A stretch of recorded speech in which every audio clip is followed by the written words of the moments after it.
You do that so you can keep the context window from getting too full. For those who might not know context window, basically AI cannot remember anything. It does not know anything about you or what you're doing. It is not learning from your interaction at all, but they simulate that with a context window.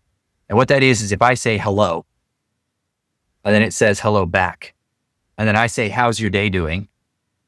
That message that I just sent that says, how's your day doing, goes back with also their previous message of hello back to me and my initial hello.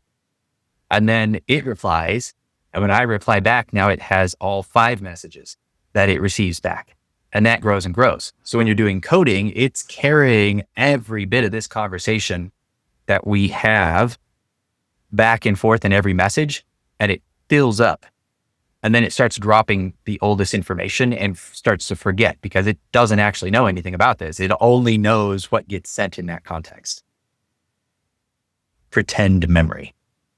I ask real quick, how do you know when that context window information is up? Because I know I've been using Manus, and Manus will tell me, it says like inherit and continue, or I have too much knowledge that's already saved, so I have to delete it. But Replit, I can maybe guess because it's forgotten what I've been doing before, but how do you know? That is the problem. A lot of these applications do not display how full the context window is. So the rule of thumb I always say is you work on one feature in one conversation.